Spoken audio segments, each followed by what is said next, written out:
नमस्कार दोस्तों, मैं डॉक्टर भावेश। आज की वीडियो में अपन देखने वाले हैं एक्ने, पिंपल या मुहासे के लिए आप कौन-कौन सी होम्योपैथिक दवा के बारे में सोच सकते हैं, जो आपके मुहासे को, एक्ने को ठीक करने में, उससे होने वाले जो दाग-धब्बे हैं उसको ठीक करने में सहायक होते हैं। जो भी मैं यहाँ दवा बताऊँगा, वो सिर्फ़ और सिर्फ़ आपके एजुकेशनल पर्पज़ से होती है।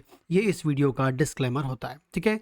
तो पहला देखते हैं, पहली जो कंडीशन है वो हम लोग देखते हैं कि परसिस्टेंट, लगातार लगातार लगातार किसी को यदि एक्ने होते हैं, लगातार मुहासे हो रहे हैं, कई प्रकार की दवाएं कर चुके हैं लेकिन उसके बावजूद भी मुहासे नहीं जा रहे हैं, लगातार मुहासे हो रहे हैं। जो मुहासे होते हैं उसके काले काले दाग चेहरे बन रहे हैं। ये प्रॉब्लम यदि किसी को है तो होम्योपैथी की बहुत ही लाजवाब दवा है बर्बेरिस एक्वाफोलियम। बर्बेरिस एक्वाफोलियम नाम की दवा को आपको लेना है, ठीक है? लगाना नहीं है, इसे लेना है, खाने वाले की बात कर रहा हूँ मैं, ठीक है? तो यदि किसी को लगातार एक्ने हो रहे हैं और उसके काले धब्बे बन रहे हैं, तो उसको बर्बेरिस एक्वाफोलियम नाम की दवा के बारे में सोचना चाहिए, बहुत ही उपयोगी होती है। आगे हम बात करते हैं कि सेकंड मोस्ट इम्पॉर्टेंट कंडीशन ये होती है, यदि किसी की चेहरे की स्किन ऑयली स्किन है, स्किन जो है ऑयली स्किन है।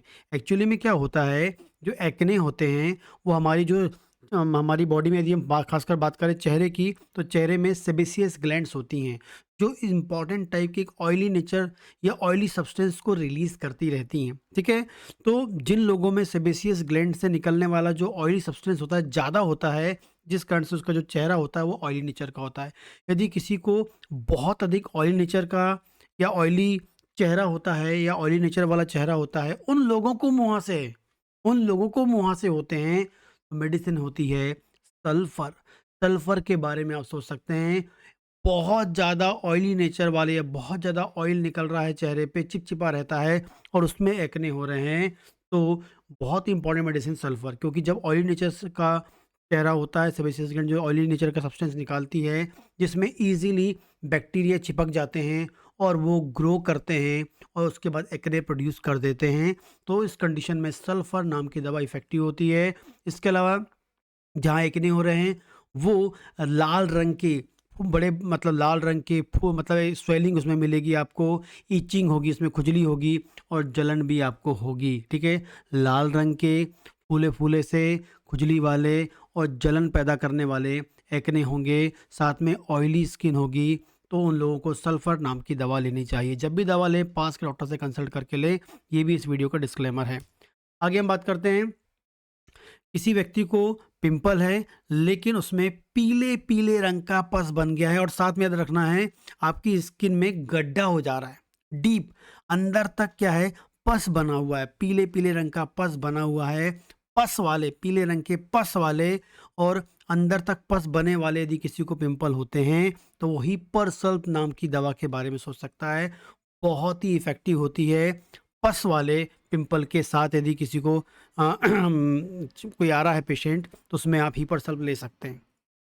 आगे हम बात करते हैं, यदि किसी को बड़े बड़े बड़े बड़े बड़े बड़े पिंपल हो रहे हैं, वो टच करने में बहुत हार्ड होते हैं, ठीक है? वो आपको हो सकता है चेहरे पे हो सकता है चेस्ट पे हो सकता है पीठ में हो, ठीक है? चेस्ट में मिलें, पीठ में मिलें, चेहरे पे मिलें, लेकिन बड़े वाले हों, टच करने में हार्ड हों, ऐसे एक्ने के लिए काली ब्रोम नाम की दवा आप यूज़ कर सकते हैं। वेरी इंपॉर्टेंटली याद रखें, बड़े हों, हार्ड हों, ठीक है? जो चेहरे में मिल सकते हैं, पीठ में मिल सकते हैं, कई लोग को पीठ में भी हो जाते हैं, ठीक है? और चेस्ट में हो जाते हैं, तो सब कंडीशन में काली ब्रोम काम करती है। इसके अलावा आपको बात करें, खासकर एक चीज़ और याद रख सकते हैं, बॉडी के अपर पार्ट में मतलब कमर से ऊपर कहीं पर भी पिंपल हो, कमर के ऊपर कहीं पर भी पिंपल हो, तब भी काली ब्रोम नाम की दवा यूज़ कर सकते हैं, बहुत ही इफ़ेक्टिव होती है। आगे बात करते हैं, अ, खासकर हम बात करते हैं हार्मोन इम्बैलेंस की हम बात करते हैं और स्पेशली हम बात करते हैं लड़कियों की बात करते हैं। लड़कियों में हार्मोन्स इम्बैलेंस, या हम बोलेंगे हार्मोन्स में बदलाव, इम्बैलेंस वर्ड ना बोल के बदलाव की हम बात करते हैं। जैसी बच्ची या कोई बच्चा 13 साल का होता है तो उसको पीरियड्स आना चालू होते हैं, और जैसे पीरियड्स आना चालू होते हैं तो उसके बॉडी में हार्मोन्स के बदलाव होते हैं। 13 साल, 14 साल, 15 साल, इनमें हार्मोन्स बदलाव मिलते हैं। खासकर 12 साल से हार्मोन्स बदलाव मिलने लगते हैं, और उस दौरान यदि उनको एक्ने की संभावना होती है या एक्ने आते हैं, तो वो सोच सकती हैं नाइट्रम म्योर के बारे में। नाइट्रम म्योर बहुत ही इफेक्टिव मेडिसिन है। यदि टीनेजर गर्ल्स जो होती हैं, ठीक है, उनमें यदि पिंपल्स आपको मिलते हैं तो आप यूज़ कर सकते हैं। खासकर जो पिंपल्स होते हैं वो आपको माथे में और ये चिन वाले एरिया में, माथे में, और जो टुड्डी होती है, चिन जिसे हम बोलते हैं, ये चिन वाले एरिया में और माथे वाले एरिया में खासकर मिले, मतलब 12 साल, 13 साल, 14 साल वाली एज वाली लड़कियों को, तो आपको याद रखना है नाइट्रम म्योर बहुत ही इफ़ेक्टिव दवा है। या किसी हार्मोन इम्बैलेंस, मतलब पीरियड्स आ भी रहे हैं लेकिन इर्रेगुलर हैं, उस दौरान भी यदि इस एज में हार्मोन इम्बैलेंस के कारण क्या होता है, पीरियड्स भी कई बार इरेगुलर हो जाते हैं। कई बार किसी लड़की में जो होते हैं पीरियड्स टाइम पे नहीं आ पाते, लेट हो जाते हैं क्योंकि हार्मोन इम्बैलेंस के कारण, और तब भी उनको इकने होते हैं, तब भी नाइट्रम म्योर के बारे में सोच सकते हैं। आगे हम बात करेंगे ऐसे एक्ने जो बहुत अधिक सिस्ट मतलब बहुत हार्ड हो गए हैं, गुठली टाइप की बन गई है, जहाँ पर जहाँ पर मुहासे होते हैं, ठीक है, और वो जल्दी जल्दी ठीक भी नहीं होते। वेरी वेरी इंपॉर्टेंट रखना है आपको, जहाँ पर मुहासे हुए हैं बहुत अधिक हार्ड होते हैं, ठीक है, और वहाँ बहुत अधिक पस भी होता है, और उसमें हीलिंग, यदि इसमें पस निकल जाए, क्लीन हो जाए, उसके बाद इसको ठीक होने में बहुत अधिक टाइम लगता है या बहुत जल्दी जल्दी ठीक नहीं होते हैं।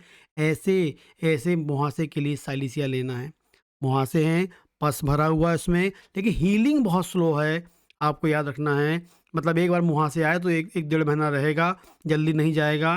पेशेंट ऐसा बोलता है, साइलिसिया के बारे में सोचना चाहिए। आगे हम बात करते हैं, ये मान लीजिए कि किसी को भी पिंपल्स होते हैं, उनकी मंथली ब्लीडिंग जो होती है, मंथ में जो ब्लीडिंग होती है, ब्लीडिंग के आने से जस्ट पहले उसको हो सकता है मुहासे हो रहे हों, ठीक है, या ब्लीडिंग में कोई खराबी आ गई हो, या ब्लीडिंग के में कुछ चेंजेस आ गया हो तो उसके कारण मुहासे हो रहे हों। प्रेगनेंसी के टाइम हम बात कर सकते हैं मुहासे हो रहे हों, ठीक है, या हम बोल सकते हैं जो लोग बहुत अधिक ऑयली फैटी फूड्स खाते हैं, जंक फूड्स खाते हैं, उन लोगों में यदि क्या मिलता है, पिंपल्स मिलते हैं, ठीक है, उनके पीरियड्स में गड़बड़ी के दौरान पिंपल्स मिलते हैं, प्रेगनेंसी के दौरान मिल सकते हैं। इसके अलावा आप यदि ऑयली फैटी फूड्स खाते हैं तब उनको पिंपल्स मिलते हैं, तो तब वो सोच सकती हैं पल्सेटिला नाम की दवा के बारे में। ये भी महिलाओं में बहुत ही इफ़ेक्टिव होती है, ठीक है। आगे हम बात करते हैं, जो महिलाएं जो हम बात करेंगे, या हम बात करें कोई मेल भी हो चाहे फीमेल, दोनों की बात करेंगे, जो लोग बहुत अधिक कॉस्मेटिक्स यूज़ करते हैं, खासकर महिलाएं क्या करती हैं, बहुत अधिक मेकअप करती हैं, कॉस्मेटिक्स यूज़ करती हैं, और उस कॉस्मेटिक या मेकअप के बाद उनको पिंपल हो जाए, मेकअप करने के बाद पिंपल हो जाए, मेकअप के कारण पिंपल हो जाए, तो वो बोविस्टा नाम की जो दवा है उसके बारे में सोच सकते हैं। कॉस्मेटिक एलर्जी किसी को हो, मेकअप के कारण एलर्जी हो, तो वो यूज़ कर सकते हैं बोविस्टा। जो लोग बहुत अधिक कॉस्मेटिक यूज़ करते हैं, लगातार मेकअप लगाते रहते हैं, उन लोगों में पिंपल की टेंडेंसी है, ये पिंपल होने की संभावना होती है, ठीक है, तो वो यूज़ कर सकते हैं बोविस्टा। ये स्किन की कोई भी चीज़ लगातार बहुत अधिक मात्रा में यूज़ कर सकते हैं, जिसको रेगुलर यूज़ नहीं करना चाहिए लेकिन वो रेगुलर यूज़ करते हैं, और उस कारण से यदि पिंपल हो जाए तब भी बोविस्टा के बारे में आप सोच सकते हैं। आगे हम बात करते हैं, हाँ, स्किन कैसी ऑयली नेचर की होती है, और ख़ासकर हम बात करेंगे जो आपकी सेबेसियस ग्लैंड मैंने बताया था, वहाँ से लगातार लिक्विड निकलता रहता है, लेकिन वो जो लिक्विड है हम यहाँ बोलेंगे, वो जो लिक्विड निकलने वाली जो डक्ट होती है वो ब्लॉक हो जाए। उस ब्लॉक होने के कारण यदि आपकी सेबेसियस ग्लैंड में लिक्विड बाहर नहीं निकल पा रहा, वहीं कहीं जमा हो रहा है, और वो फाइनली क्या कर सकता है, एक्ने प्रोड्यूस कर सकता है। तो ऐसी कोई कंडीशन है जिसमें सेबेसियस ग्लैंड का जो सिक्रीशन है वो रुक गया है, और उस कारण से आपको एक्ने हो रहे हैं, ठीक है, तो आप याद करें क्या, थूजा नाम के दवा के बारे में सोच सकते हैं। और लास्ट हम बात करेंगे बड़े बड़े मवाद वाले, बड़े बड़े मवाद वाले पीले रंग के पस वाले, यदि किसी को पिंपल हैं और साथ में मतलब या पेट की समस्या है, इनडाइजेशन है, खाना नहीं पच रहा है, भूख नहीं लग रही है, कॉन्स्टिपेशन हो रहा है, पेट की कोई भी समस्या है और साथ में बड़े-बड़े पस वाले एक्ने हैं, तो एंटीम-क्रूड दवा के बारे में सोच सकते हैं। बहुत ही इफ़ेक्टिव है, बहुत ही फ़ायदेमंद है। जब भी आप दवा लें, पास के डॉक्टर से कंसल्ट करें। एक सेकंड इम्पोर्टेंट चीज़ याद रखें, सील पैक दवा लें और अच्छी कंपनी की दवा उपयोग करें, ताकि रिज़ल्ट आपको अच्छे से अच्छा मिल सके। ठीक है?